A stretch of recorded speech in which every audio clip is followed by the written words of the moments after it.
तै ज्ञानप्रतापविलसत्वचनामृतं च अद्वैतभावपटुता हितबुद्धिरस्य ज्ञानेश्वरस्तु भगवान् अवतीर्णैव श्रीरङ्गनाथ गुरुराज नमोऽस्तु तुभ्यं। शांतीब्रह्म एकनाथ महाराज यांचा हरिपाठ अभंग दुसरा आहे। हरि बोला नाही तरी या बोला, व्यर्थ गलबला करू नका। नको नको मान नको अभिमान, सोडी मी तुपन तोची सुखी। सुखी जे निव्हावे जग निववावे, अज्ञानी लावावे सन्मार्गासी। मार्ग जया कळे भाव भक्ती बळे, जगाची मिळे न दिसती। दिसती जनीवनी प्रत्यक्ष लोचनी, एका जनार्दनी ओळखिले। या अभंगात नाथ महाराज सांगतात, एखादी गोष्ट महत्त्वाची असली तर तिच्याविषयी आदर प्रगट करण्याकरता दोनदा ती गोष्ट सांगण्याचा शिष्टाचार आहे। नामधारक भागवत धर्मीय संतांच्या जीवनात हरिनामाशिवाय अन्य वस्तूला महत्त्वाचे स्थान नाही। हरी बोला बोला म्हणजे वाणीने हरिनामाचा उच्चार करा। मनुष्य आपल्या जीवनात प्रत्येक लहान मोठ्या कामात वाणीचा उपयोग करतो। पदार्थ वाच्य आहेत आणि शब्द वाचक आहेत। शब्द आणि पदार्थ योग्य नसल्यामुळे व्यवहार होत असला तरी तो सफल होतो असे नाही। शब्दात जड व चेतन यांचे यथार्थ ज्ञान करून देण्याचे सामर्थ्य आहे। अमृतानुभवामध्ये माऊली वर्णन करतात, जीव देहे बांधिला तो बोले एके सुटला, आत्मा बोले भेटला आपण पया। शब्द हा वाचक म्हणजे पदार्थाची ओळख करून देणारा आहे, पण व्यवहारात शब्द आणि अर्थात भेद असतो, फरक असतो। वाच्य म्हणजे पदार्थ आणि वाचक म्हणजे शब्दात भेद असतो। वाच्य वस्तू ही जड अनित्य दुःखरूप असते, म्हणून अशा जड अनित्य दुःखरूप पदार्थाचे ज्ञान करून देणाऱ्या शब्दाचा उच्चार व्यवहारात सतत करण्याने काही लाभ होत नाही। हरी बोला नाहीतरी आबोला, किंवा हरिमुखे म्हणा, तर हरी नामानेच वाणीचे सार्थक आहे। हरी हा शब्द जीवाला सच्चिदानंद रूप हरीपर्यंत नेऊन पोहोचवतो, म्हणून आग्रहाने दोनदा सांगितले। जर हरिनाम वाणीने घ्यायचे नसेल तर बोलणेच बंद करा, मौन धरा। मौनम चैवास्मि गुह्यानाम, कारण हरिनामा वाचून जे बोलणे आहे तो एक प्रकारचा व्यर्थ गलबलाच आहे। त्यात वाणीला शिणवून काय उपयोग आहे। वाचा सार्थक हरी कीर्तने, का अणिवार नामस्मरणे। जय जयकारोनी गर्जने, केली त्रिभुवने पावन। राम नामाच्या गजरी, सदा गरजे ज्याची वैखरी। तीथ कळी काळाची उरे नुरी, दुरी ते दुरी पळाली। जिथं राम नामाची सदा गर्जना चालू असते तिथं काळ राहत नसतो।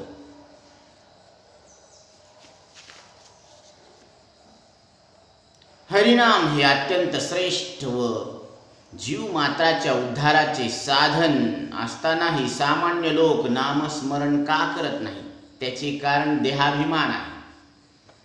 देहाभिमान म्हणजे मी आत्मा असून देहरूपच आहे असा अहंकार, देहाहंकार, देहतादात्म्य, देहाध्यास, देहात्मता, भ्रांती हे एकार्थवाची शब्द आहेत।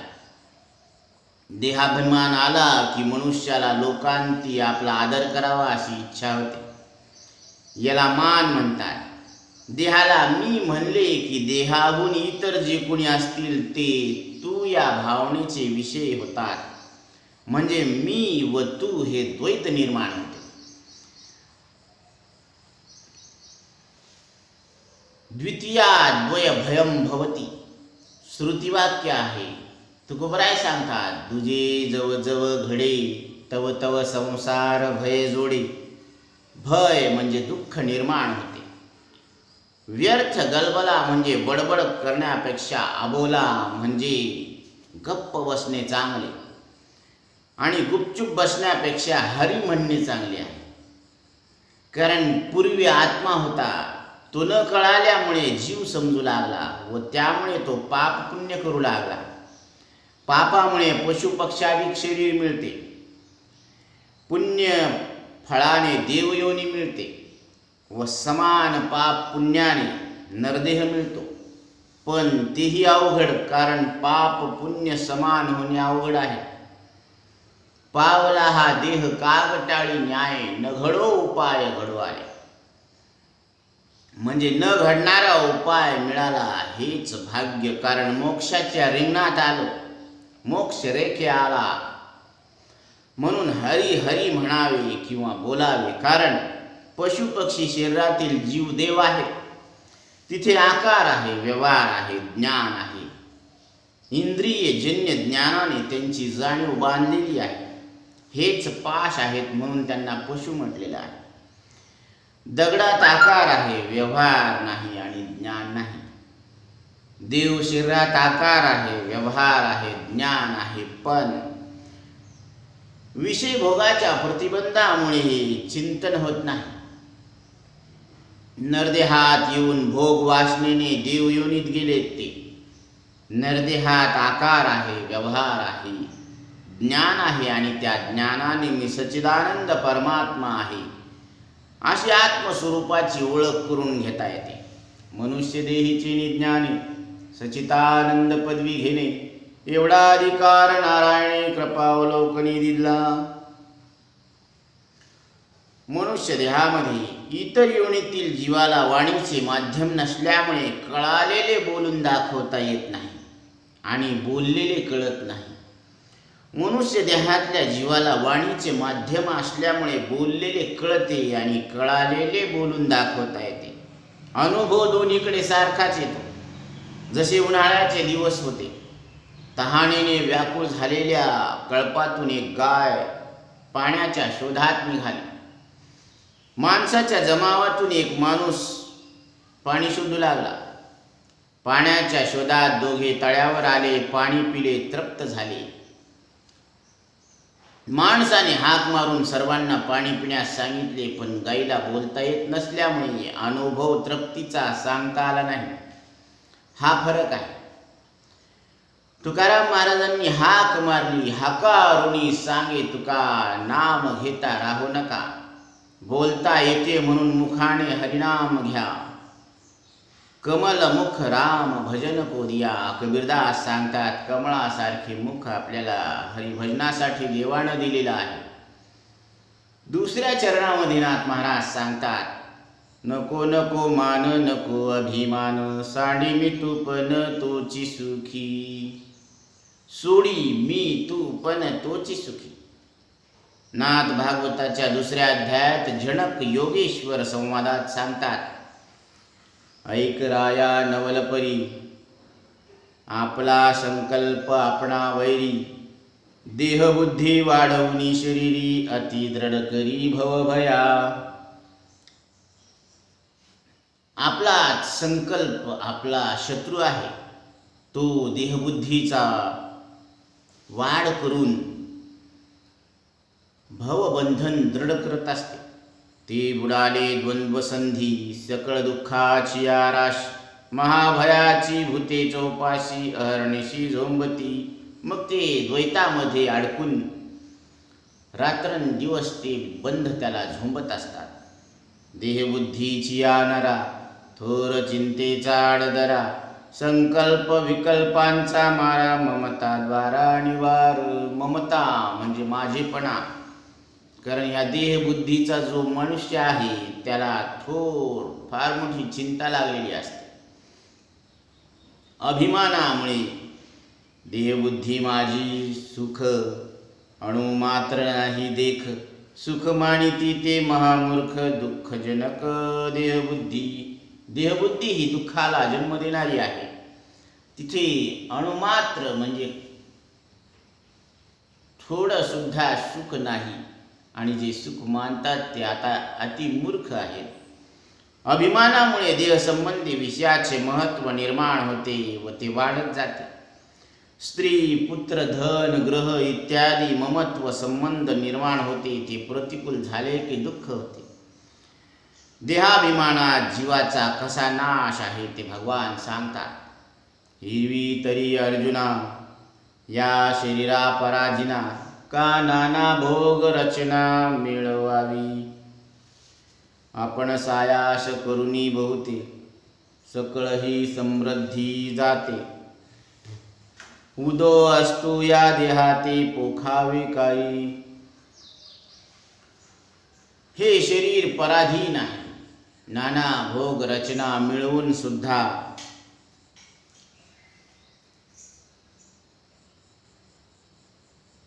जन्म मृत्यूच्या या चक्रामध्ये याचं पालन पोषण करावं लागतं. सर्वस्वे शिनोनी येथे अर्जवावी संपत्ती जाते. तिने स्वधर्म सांडुनी देहाती पोखावे काही. मग हे तव पाच मेळावा, शिखी अनुसरेल पंचत्वा. ते वेळी केला की गिवसावा, शिणू आपुला. हे शरीर पंचमहाभूतामध्ये विलीन होऊन जाईल. मग आपण केलेले प्रयत्न तो शीन कुठे घालवावा. शरीर आपल्या स्वाधीन नाही. त्याच्यासाठी वेगवेगळे भोग रचना करून ठेवतो. प्रयत्न करून जन्मापासून मरेपर्यंत याचे पोषण करतो. संपत्ती कमवून सगळे करून थकतो. म्हणजे स्वधर्म सोडून देहाची काळजी घेतो. मग हे शरीर पाचात मिसळून गेल्यावर त्या वेळेला ते प्रयत्न व्यर्थ जातात. इतकेच नाही तर तो देहाभिमान जीवाला आत्महत्येचे पाप करायला लावतो. करवितो आत्महत्या निधी सत्य आकळू. देहाधिकाच्या ठिकाणी असलेल्या दोषाचे यथार्थ ज्ञान व विवेकाने देहाभिमान जातो व देहाभिमानाच्या नाशाने मान, प्रतिष्ठा इत्यादिकांची आसक्ती सुटते. हा विचारून अहंकारू सांडिजे, मग असतीच वस्तू होईजे. अहंकार गेला म्हणजे अहंकारामुळे प्राप्त झालेले मी व तू हे द्वैत जाते. अहंकार लोपी अवधारी द्वैत जाये. ही देहबुद्धी व तिच्यामुळे मिळणारे द्वैत गेले म्हणजे जीव सुखरूप होतो. द्वैतात विषय सुखाचा अनुभव येतो पण दोषयुक्त असल्याने नष्ट होते. म्हणून विषयाचे जे सुख ते साध्यंतची जाण दुःख. परिकाय करीती मूर्ख न सेविता न सरे. विषयापासून झालेले सुख ते दुःखच जाणावे पण मूर्ख जीव त्याचे सेवन सोडत नाही. म्हणून मान अभिमानाचा त्याग करून मी तूपणाचा त्याग करणाऱ्या नामधारकाला खऱ्या परमात्म सुखाची प्राप्ती होते. त्या सुखात दुःखाचे मिश्रण नसते. त्यात अहंकार नसतो. तोच आत्मानंद आहे. सुखाचे स्वरूप माऊली सांगतात. जया ते बाह्याची भाष नेनिजेची निशेष. अंतरी सुख एकाथी परिते वेगळेपणे भोगीजे. जैसे पक्षी फळा चुंबिजे तैसे नव्हे येथ विसरीजे. भोगिते पण ही भोगी अवस्था एकी उठी. तो अहंकाराचा चळू लोटी. मग सुखेसी घे आधी गाढेपण. आता यावरी सुख ते एवं विध देख. जिणे एकेची अशेख विसरे जीव. मना वाचे काय जे आपली आणवाय. देह स्मृतीची त्राये मोडीत येजे. का अग्वियाची इंद्रिय वृत्ती हृदयाच्या एकांती. थापटोनी सुषुप्ती आणि जेगा. किंबहुना सोय जीव आत्मयाची लाहे. तीथ जे होय तया नाव सुख. लोकांना सुखाची इच्छा आहे पण यथार्थ ज्ञान नाही. जसा हरिण खऱ्या पाण्याला सोडून मृगजळाच्या मागे लागतो, तसे लोक विषयाच्या मागे लागून सुखबुद्धीने जातात. त्यात अभिमान, मान, मितुपणा, भोग्य, भोक्ता, भोग ही भेदात्मक त्रिपुटी असते. संसारात मनुष्य पाप पुण्याने सुखी दुःखी होतो आणि हरीच्या चिंतनाने केवळ सुखरूप ब्रह्म होतं. हरीच्या चिंतनाने जो सुखी झाला तो जगाला सुख देऊ शकतो. काही माणसे सुखी दिसतात पण ती इतरांना सुखी करू शकत नाही, कारण लौकिक सुख हे ज्याच्या त्याच्या प्रारब्धामुळे होते. म्हणून ज्याला प्रारब्धाने मिळतो तो जो भोगू शकतो. इतरांना ते प्रारब्ध नसते म्हणून ते भोगता येत नाही, ते मर्यादित असते. ज्याला जो विषय अनुकूल असतो तो इतरांना प्रतिकूल असतो व इतरांना जो अनुकूल असतो तो त्याला प्रतिकूल असतो. ते सुख भोगून नष्ट होते. कोणी कोणाला सुखी करू शकत नाही.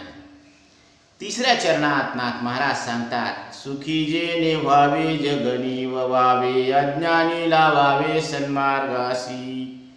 परमात्म सुख मर्यादित नाही, भोगाने नाश होत नाही, ते अविनाशी आहे. म्हणून जो या सुखाने सुखी होतो त्याने दुसऱ्या सुखेच्छुंना या सुखाचा लाभ करून द्यावा व त्यांना शांत करावे, दुःखमुक्त करावे हे त्याचे कर्तव्य आहे. संताचा अवतार जगाला सुख देण्याकरताच असतो. वाढावया सुख भक्तिभाव धर्म, तुका म्हणे सुख पराविया सुखी, अमृत हे मुखे स्त्रवतसे ही त्यांची वृत्ती असते. परम मैत्रीचा भाव देखा, दुःख हिरोनी घ्यावे सुख, साधू जीवांची निरसोनी दुःख, परम सुख देत असे. हे सुख अज्ञानामुळे सर्वांना अप्राप्त आहे, हे विषयापासून होणारे नाही. तैसा हृदयामध्ये मी राम, असता सर्व सुखाचा आराम. सर्वांच्या हृदयात राम प्रगट आहे. जी वस्तू आपल्या जवळ असून भोगता येत नाही त्याचे कारण अज्ञान हेच आहे. अज्ञान दूर होऊन सर्व सुखाचा लाभ होईल अशा सन्मार्गाला लावले पाहिजे. देखी प्राप्तार्थ झाले जे निष्कामता पावले, तयाही कर्तव्य असे उरले लोका माझी. मार्गी अंधा सरिसा, पुढे देख नाही चाले जैसा. अज्ञाना प्रगटावा धर्म तैसा, आचरोणी हा गायसे जरी न कीजे. तरी अज्ञाना काय मजे, तिही कवणे परी जाणीचे मार्गाते या. हे ऐसे असे स्वभावे, म्हणून कर्म न संडावे. विशेषे आचरावे लागे संती. याच दृष्टीने सर्व साधू संतांनी संसारी लोकांना या मार्गाला लावलेले आहे. वास्तविक जो पूर्ण ज्ञानी आहे त्याला कोणत्याही कर्माचे बंधन नाही. तरी लोकसंग्रहार्थ त्याने विहित कर्म भक्ती ज्ञान मार्गाचे आचरण केलेच पाहिजे. अभेद भक्ती वैराग्य ज्ञान स्वये आचरोणी आपण, देखी लावावे इतर जन. लोकसंग्रह जाण या नाव. परमार्थात अनेक मार्ग रस्ते आहेत. प्राप्त कालात ज्या मार्गाने जाणे अशक्य आहे, अवघ्या वाटा झाल्या क्षीण. कलीन घडे साधन, उचित विधी विधान न कळे न घडे सर्वथा. भक्तिपंथ बहु सोपा, पुण्य नागवे पापा. येणे जाणे खेपा, येणे एक खुंटती. तैसा मी एकेची परी, आतुडे गावधारी. जरी भक्ती येऊणीवरी चित्ताते गा. भक्तिमार्ग हा राजमार्ग आहे. या मार्गात काही अडथळा नाही.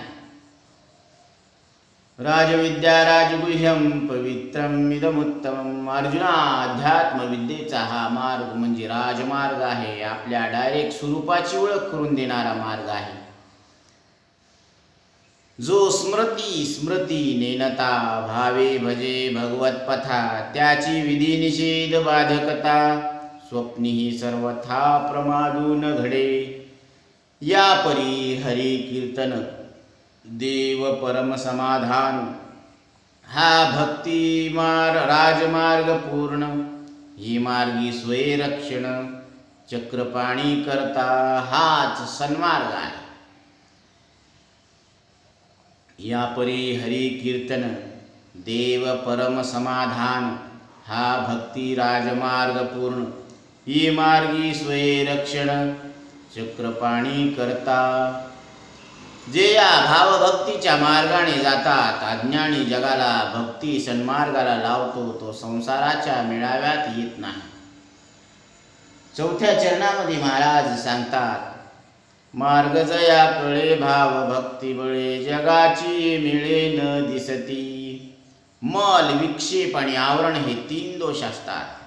निष्काम कर्माने मल दोष जातो.